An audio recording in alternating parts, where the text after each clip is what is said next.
Welcome back to Pillow Talk Sessions. I'm Kristian Lipinski, joined as always by my co-host Jessica Gillingham. Thank you, Kristian. And today on the show, we're joined by Steve Davis, who's the CEO of Operto. We're going to explore with Steve how smart technology is transforming both hospitality and also multifamily living.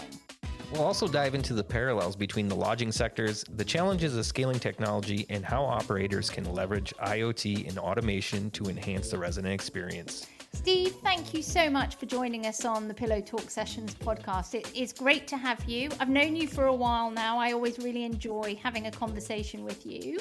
And firstly, before we sort of kick into the discussion, tell us a little bit about Operto and also your background. Yeah, thanks, Jessica. It's good to see you.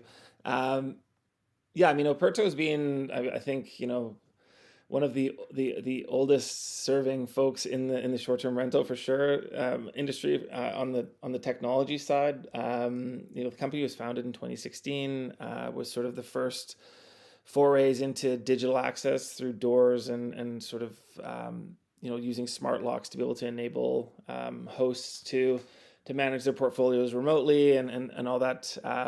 From the earliest days to sort of the current version of where we're at, we've been along for the technology ride. I think we've obviously seen a huge change. I've been around for almost 5 years now. Can you believe it? We're seeing obviously huge changes in the industry. And so, Operto's evolved past just locks. It's the Italian verb to open. So that's where we started, was opening doors. And we've moved on really to a much more sort of end-to-end guest management system for driving guest experience, but also, operational efficiency for the host, be it a hotel or whatever. The business has grown significantly over the last 5 years. We've gone from, I think, when I joined, it was about maybe 10 of us, and we're now well over 100. We've done a couple of rounds of venture funding. We have acquired 3 companies. We have sort of, moved on from the early startup days of sort of 2016. So, that's where we're sitting right now. Personally, I'm a sort of industry veteran, I guess. I've been around for probably 25 years. I've built and exited 2 businesses. This is sort of my third foray into technology. I'm in and around the Vancouver technology scene. It's here it's a growing. We have a growing influence here for sure. We're sort of the north of the Silicon Valley, and we have a lot of talent and a lot of venture money that's now pumping into the market here, and it's an exciting place to be. And I think where we're sitting is we're fortuitous because we've got some really great opportunity ahead of us, and we're excited. Yeah, brilliant, Steve. And I think you guys were really at the forefront, or it seemed very much at the forefront of access, and now you're in guest experience and operations and things. And one of the things on this podcast, we're really interested in how hospitality is influencing the modern rental living sector, so build to rent, multifamily. And I remember from years back speaking with Operto and how you were very much looking at the multifamily and the flexible living way back then. Your kind of roots are in short-term rentals and hospitality hotels, but actually, quite a long time ago, speaking about actually this is also, there's also opportunity to be providing resident experience and access within multifamily operations as well. And I think that being able to, having tech that works across different lodging or has the potential to work across different lodging is really interesting. And I know that Operto is kind of very much has been a bit of a pioneer there. Yeah, I think, we're lucky. We're in Vancouver, and we have one of the hottest property markets in the world, if not the hottest property market, behind maybe Hong Kong and Sydney. And when you look at what's happened to our city in terms of just explosive growth, and this is Canada's experienced some very sharp increases in immigration, and places like Toronto and Calgary and Vancouver, we've seen these sort of population booms, and the only way to sort of get ahead of that is to build lots of places for people to live.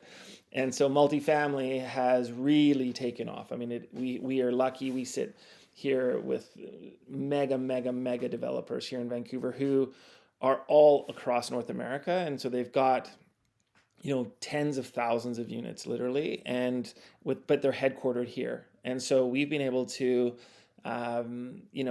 start looking at that industry because we obviously know all the players and know kind of where they're going, and they're sort of in our contact networks. And it's been really exciting to kind of look beyond, short-term rentals. I think it's been a great place for us to learn and to sort of get a toehold and figure out, okay, well, what do we want to be as a company? Because I think, unfortunately, in short-term rentals, you can only get so big, right? I mean, you can't build a gargantuan unicorn in short-term rentals unless it'd be very, very difficult. You're a Unless you're a PMS. Yeah, and so we've really started to diversify. As you said, we've moved into sort of boutique hotels. We've got, we work with Accor. We work with, we've got some bigger clients. We've got some smaller clients. And now multifamily is definitely one of those areas that we see as greenfield growth because, as cities continue to expand and you have, just this sort of the densification of population and the demand, I think in the United States, especially as well, there's just a housing shortage. And so, if we can bring in solutions that allow them to run the building more efficiently, run the concierge services much more efficiently, to help them to just do things with less human capital, essentially.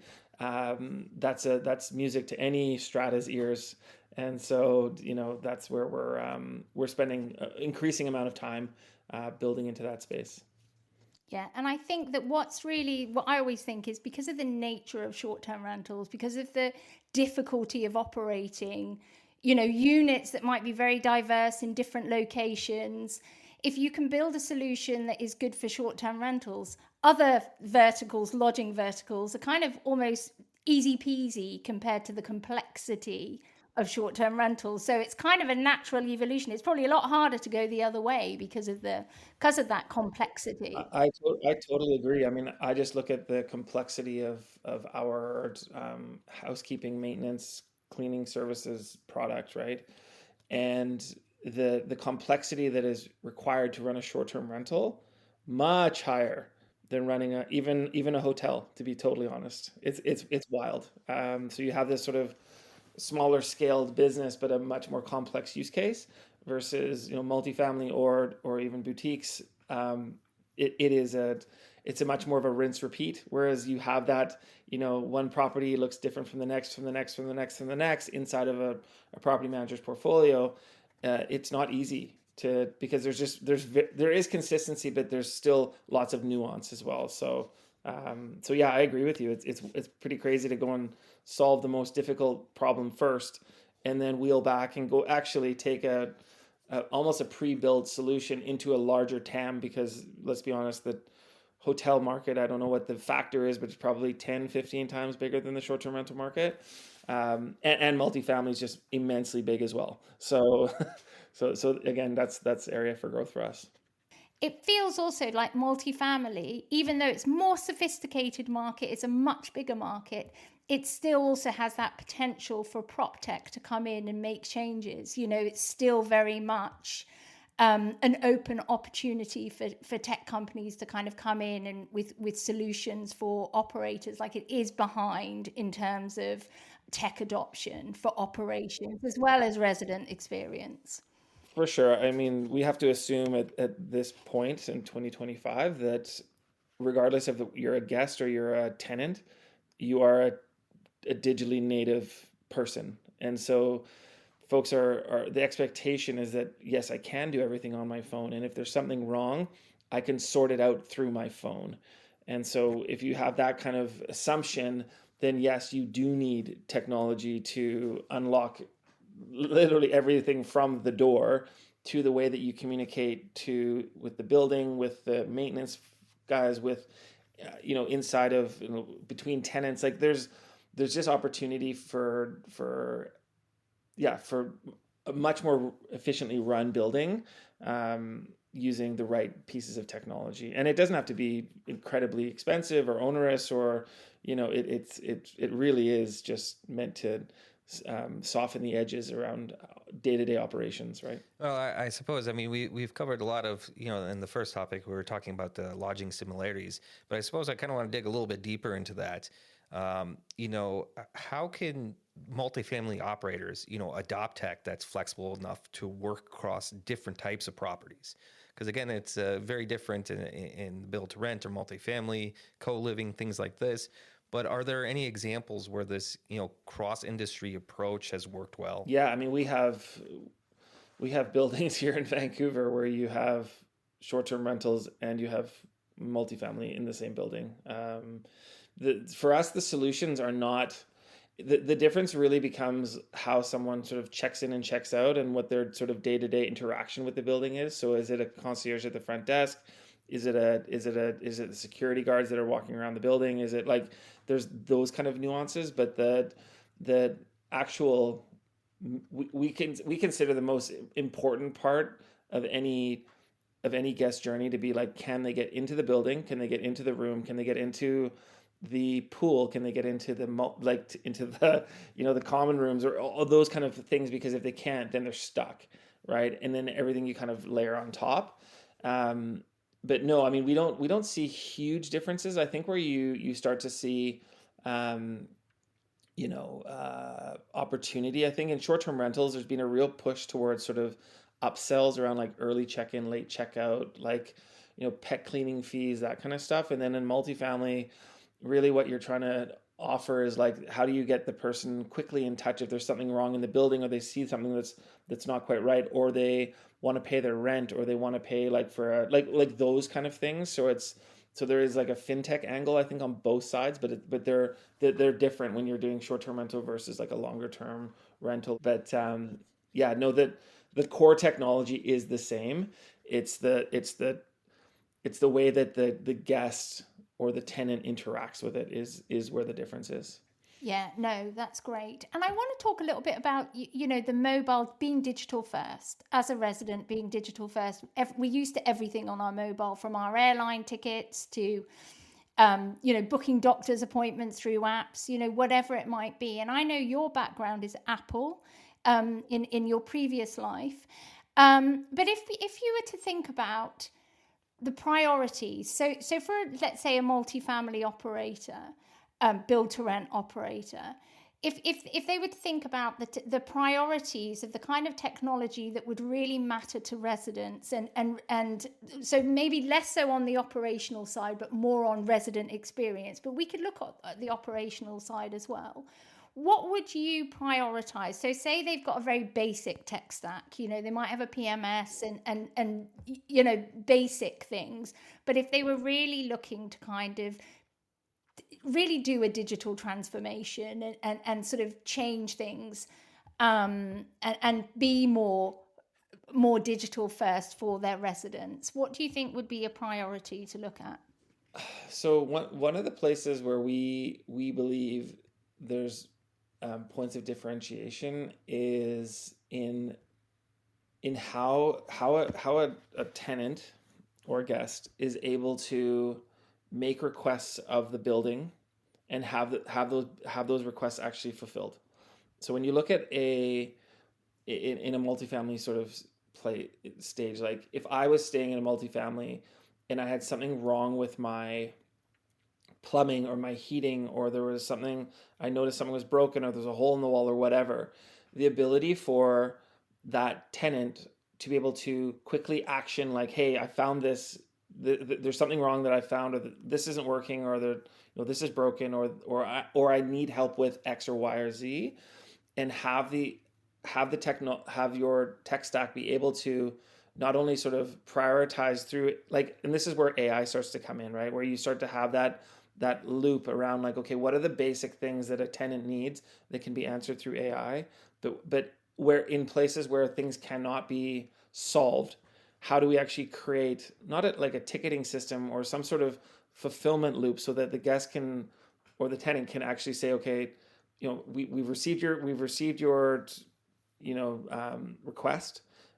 This person is on it. We believe that it'll be actioned by this time, and you can almost follow the your requests and the things you want to see happening in your building in real time. Like you can see when you order an Uber driver and you can see them driving to your house, you're ordering Uber Eats and you can see them biking your stuff to your front door. Where we think there's some overlap with even with hotels is the ability to make the guest feel like they're a guest and not that they're just like a rent payer in the building. Um, and so that's where we find there's a big opportunity to also differentiate the brands around. Most multifamily buildings, if they have a concierge, the concierge is not really used as a concierge, right? They're usually just someone sitting behind a screen, like looking or watching their phone and not actually providing service or interaction with the guests, with the tenants. There, to me, and again, this is like corroborated through property developers we work with and some of the big brands here, is trying to figure out how they can drive engagement between like not only the guest and the concierge, but the guests and or sorry the tenants and the other tenants as well, and creating community and creating yeah like yeah because you can create that sort of sense of community if you do have technology that's putting people in touch with each other, and you have an AI that is working in the background to kind of identify who are the types of people that are living here, who are what are the offers we can bring to them, what are the different things, that services that we can be providing, et cetera, et cetera. And so that's where I think that there's a real big opportunity, and you're starting to see it in hotels. You're definitely starting to see it in short-term rental. So that talking about connection and community, we've had quite a few operators on this show, as well as other people within the modern rental living sectors, and that's number one that they talk about really is that sense of community and community that residents are looking for. And for operators, it's kind of like, well, why would I care about fluffy things like community or connection and sense of well-being whilst you're in a place? But it is churn. It's about being able to get the right residents first, the ones you want, the higher rental yields, but also not having that churn. It's much harder to leave a place when you feel like you've got a community than it is to this where you just feel like you're just in a box and you don't know anything. You're just a rent payer. Yeah, I think it's no different than when you're buying a condo and you're researching who the builder is according to quality and like track record and sort of their what generally people believe about their brand. I think that in multifamily you have got, especially when you're in like a branded place, that sense of community and interaction between people, because a lot of people don't, they do, like if you're living in a building with 100 other families or 50 other families, you do want that sense of community. I mean, look what happened during COVID, where people were just like dying for like that sense of connection. So if you have a brand that is really strong and known for like, not only are we a great builder or we a great operator, but our buildings are known for community, right? I think that is a very, very, very valuable thing that any operator would want to have as part of what they're known for in the broader market, for sure. Yeah, and technology is so good at that, and it's making me think about Slack. Now, Slack is obviously a tool that workplaces use for for internal comms or external comms if you're in channels. But it's such a great thing when you're a remote team to have that sort of sense of community, and it's a bit like different kinds of apps within multifamily can do the same thing. Yeah, and the one thing I would just stress from my perspective is that sense of like the closed loop, right? So like if you are in a multifamily building or even like in the hotel space, right, where you've got a guest or a tenant who has they're probably limited time, they've got there's things that they want or need or require, or and the sense of being able to make an ask and have that ask fulfilled, because some things can be fulfilled through, yes, AI, just a straight answer, or like what's the best restaurants to eat in the area, that kind of stuff. But the ability to know that you've made a request of the host, and the host is going to fulfill it, and being able to follow it through to completion, and then knowing, like, I don't know if you stayed in any hotels where you've got this kind of experience, but like the ability for like digital tipping and just thank yous, and just being recognizing great service, and recognizing employees or concierges that go out of their way to deliver great, hospitality, or stay, or ongoing every day. Maybe they're the person that's always there. But to me, that is where you start to build community, right? Where you've got the appreciation that's happening between the people staying and the people that are delivering service, and that sort of is the baseline. I had one more question for you, Steve, on this kind of prioritizing the right tech topic that we have before we move on to the next one. Have you seen any mistakes in tech, adoption that have led to negative impact on the residents or operators, for that matter? For sure. I think, on the app side, let's be honest, no one really wants to download an app. If you're in a multifamily building and you're using it as your day-to-day getting in and out of everything, then yeah, you'll download the app, because it becomes part of like what you need to be part of that building.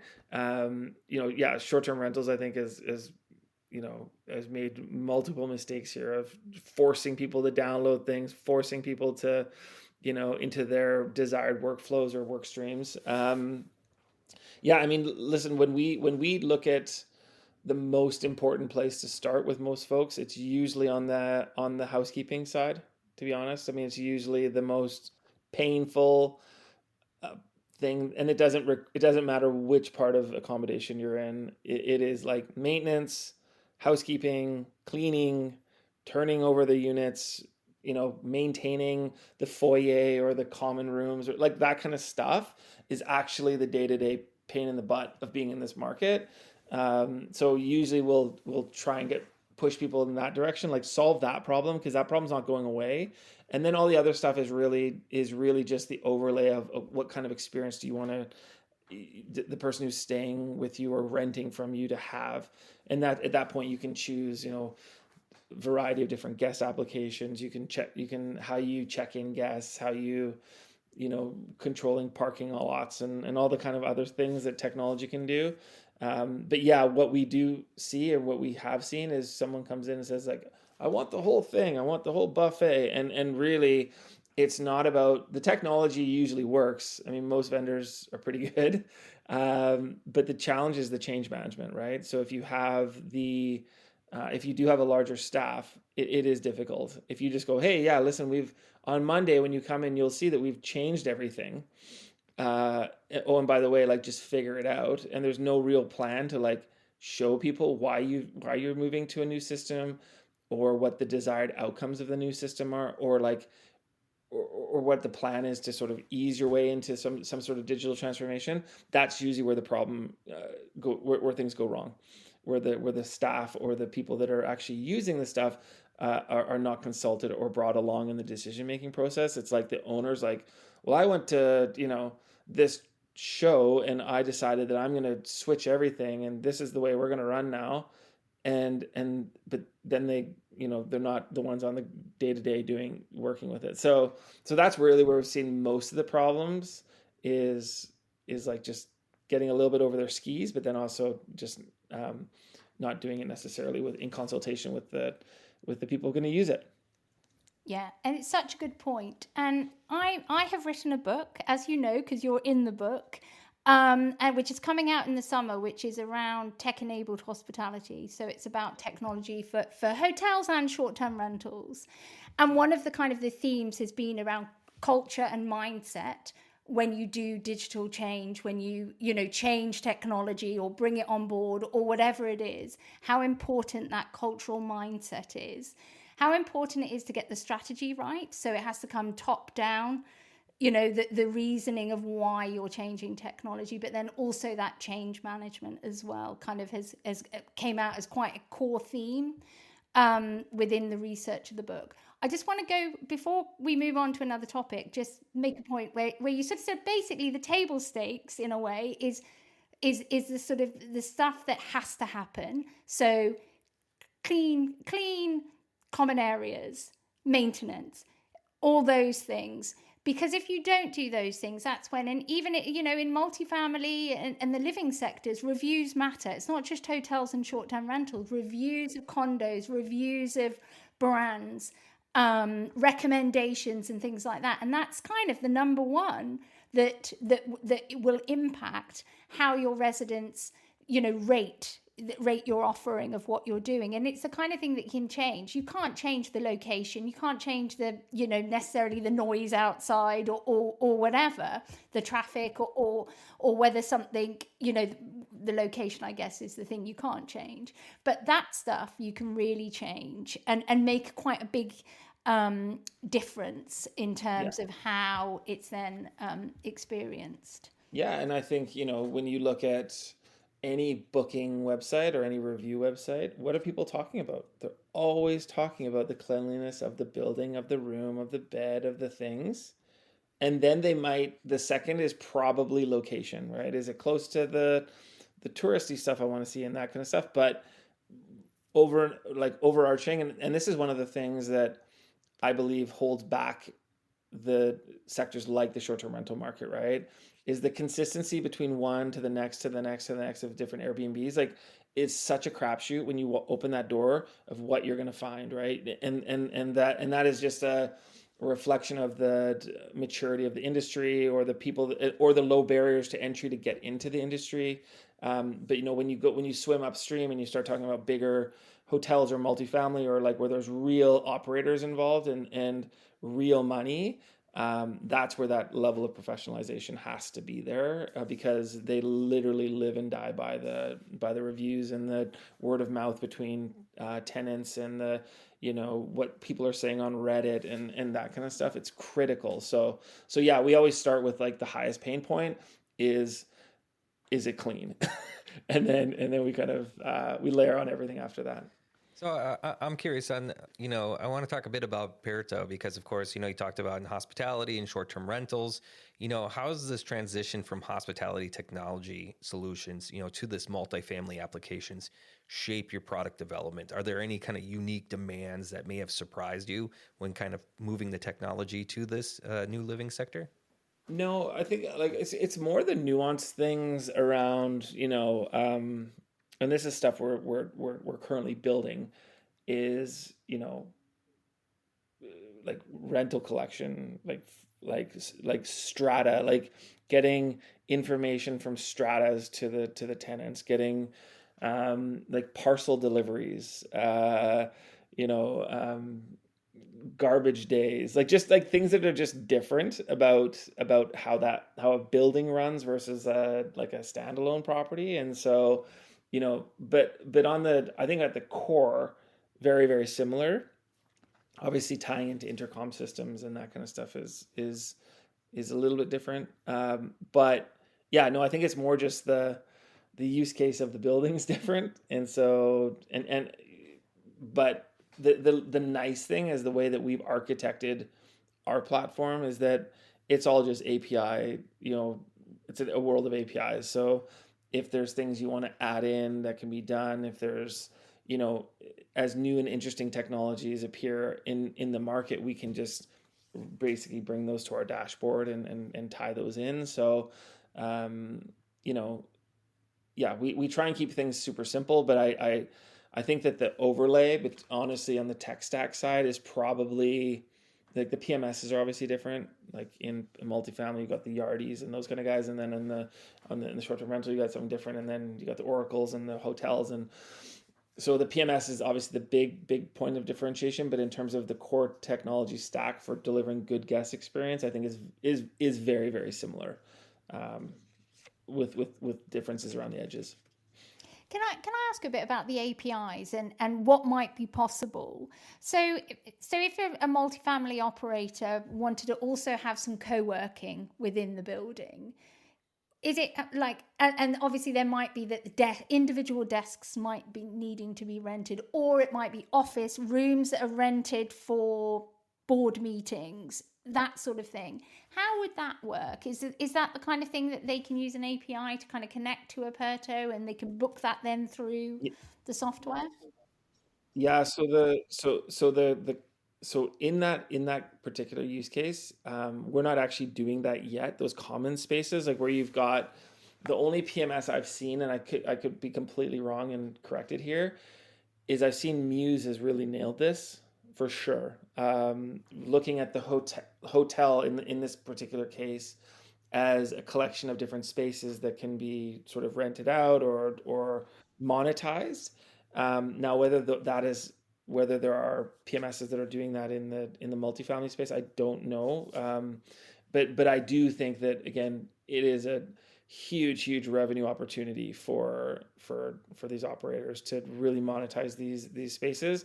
On the API side, like the scheduling can technically could all be done inside of Operto, but our scheduling is more focused on maintenance, cleaning, that kind of scheduling versus, hey, I want to rent the pool room table at from 5 to 6, and it's $25 an hour and the ability to pay for it and that kind of stuff, which is a very kind of unique kind of use case. But again, all buildable and not rocket science by any stretch. So yeah, as we kind of continue to foray into that space, we'll continue to build Space those as a things. service, which is what Muse are doing with their PMS, is such an interesting. Yeah, And again, that's a theme in the book that I've written, is that space as a service. So looking at how you, rather than looking at the traditional kind of here's a night and a room, it's actually other ways of looking at revenue and space and things. and even when you look at things like, again, I know we're not really talking about hotels here, but when you look at the check-in area, or even let's say even if the concierge area in a multifamily building, like, is that the most efficient use of that space, right? Because you're in the middle of the, like, prime time, you walk in the lobby, it's like right in front of you. It's like, now if you were actually looking to maximize the guest experience, do you really want to create a space where now people are lining up 10, 20, 30 deep to check in and get their plastic card? Or do you want the ability for them to walk in, have the digital key on their phone already, and then instead walk up to the cocktail bar and get a cocktail with their check-in, and that, you know what I mean, and then like start to have this amazing guest interaction happen before they've even checked into their room. So yeah, and you're seeing all these kind of the reinvention of space, because the native traveler, the digitally native traveler, that's almost an expectation, right? It's like, I want to be able to walk into an area and them to know that I'm here, and to push alerts to me and saying, hey, like, welcome to the hotel. Is there anything we can do while you're here? And like, we call you a taxi, like all those kind of things, concierge in your hand. Um, when you think of it like a stay that way, then you can start to think of like every space in a building is actually up for grabs in terms of reinventing what it can do, or how it can deliver value to the guest. Yeah, it's so interesting.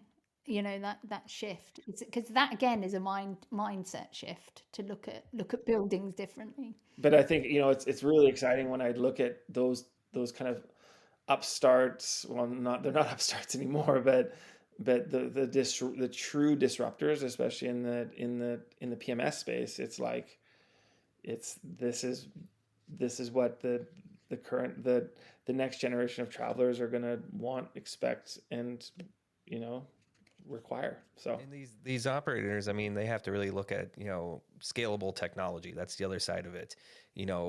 What is the challenges, and what is, a good return on investment. So, I mean, what would you advise to these operators when choosing these different solutions that can grow with them and not be locked into kind of a legacy system? yeah, I mean, the first thing we always make sure people understand is like, what is the you can you learn a lot about a technology provider from how they treat you during the sales process, right? So it's, and the biggest downfall or pushback against kind of SaaS operators is like, everyone, they love you until you sign the contract, and then they're like, well, good luck with onboarding, and then the See ya. salesperson's on to kind of the next best thing, and you've locked into a year contract, and then you're like, so for me, the most important thing to think about is like, who is this operator, and do like some research on them, right? Like go on Capterra or one of these kind of review sites and really read about other people's experiences with them, because the way that you're treated in the sale is how you're going to be treated as a customer. And because that's usually the way it is. So I think that that's really, really important to understand, and also to, like, let's be honest, that in technology there's a lot of companies that come and go, and it's important to make sure that you're not building your 10-year plan on a company that's been around for 1 year, right? It's really because that's a bad plan, especially if they're like, oh, we went with them because they gave us the cheapest price. Well, we all know that with cheap price usually comes poor service or unreliability, or there's always a trade-off when you make decisions. And so when I so that's what we always talk to folks about, is like, who are you actually, because when you're deciding on a technology partner, it's not like choosing a new spouse, but it's pretty close. Like it's the one thing that everyone in your business is going to interact with, right? Like, for sure. And so it's really important just to make a decision, a very measured and purposeful decision, and understand where, okay, like in Operto's case, where we started and where we're now going is understanding, okay, well, what does the roadmap that we're going to be delivering on look like, and is that actually a fit for what you want to be doing with your business, right? And if there's a fit, then, I mean, we always say we have like basically a council of customers who inform us on what we should be building next. It really guide us in terms of prioritizing our own roadmaps and these kind of things. And so, but that's the kind of collaborative thing that we've always pushed. And so, again, just really important when people are choosing a technology provider, that not to say that you're going to have the ultimate influence on what they're going to build next, but that you have a good idea of what's coming next, so that you can plan your own kind of your own future. So, because what the worst thing you can do, choosing the wrong one and then ripping it out like in 18 months, is painful. It's painful. So avoid it. Do your homework.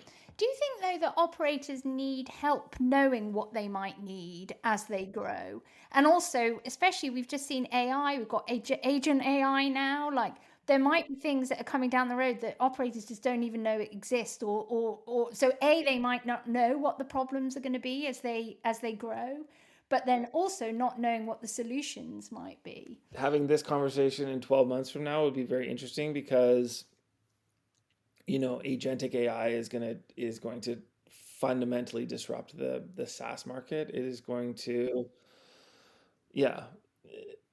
If there's no real clear points of differentiation between one company and the other, the agent will be able to just bypass the middle layer and go straight to the source of the information that they need. And so, while I think the technology will be there, I don't think the adoption of it's going to be necessarily as widespread as everyone says, but it's coming. So again, like, regardless of AI, I don't think people's day-to-day problems of how they run their buildings or their portfolio are really going to change fundamentally so much. Maybe the tools will change a little bit, but the actual, like, the headache of cleaning, maintenance, housekeeping, etc., that ain't going away with AI, right? Like, you still gotta like, that's not going anywhere. So yeah, I mean, but your point is well taken. It's like, who knows what's coming, right? I mean, we all have an idea, but it's like, yeah, who knows? So Yeah, so, watch this space, I guess. totally. And I was at ITB a couple of weeks ago, which is travel hotel, Yeah, of course. Yeah. and someone, and it didn't come from this person, it came from someone famous who I can't for the life of me think who it was now, but they said SaaS is dead. That SaaS, the way, Yeah, yeah, Satya Nadella, the yeah, CEO of Microsoft. someone very He famous who basically sort said of, SaaS yeah. is dead. But really that its value is like, it might be, the way that it gets purchased and sold and things like that might be more on value and the Yep. value it brings. Um, Well, I mean, if you just look at what SaaS is, it's just the yeah, middle layer between the database yeah, and the customer, right? And so it's just the platform layer. And so if you have an agent that can bypass the platform and just go straight to the source of the data, right? Like just pull the data out of the data lake that it needs and move on, then there's no need for the SaaS layer. And so this was the point he was trying to make was the value in the future will be all that aggregated data that agents will interact with, and it won't be in the person who's built the most beautiful dashboard and all that kind of stuff, because it's not going to be needed. So, anyways, it's gonna be a wild ride, right? Like, I mean, let, let's see where this whole thing shakes out. Well, let's switch to our final topic of today.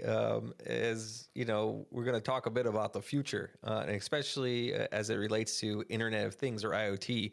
As this evolves, IoT evolves. What emerging technologies or features do you envision becoming essential for multifamily operators? Because there's a lot of different capabilities, whether it's the Google Assistants and the lights being able to be turned on and off. That may be fun, but what are the essential for these multifamily operators that they should be looking at in the future here?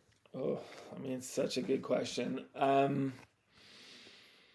If I can be completely honest, I don't think that I haven't seen a ton of stuff that's come out that is on the hardware side that is like, whoa, super revolutionary, right? Like, I think you've got an amazing array of devices currently that do uh, that kind of do what they do, and yes, there'll be improvements, but let's just say that those are kind of table stakes.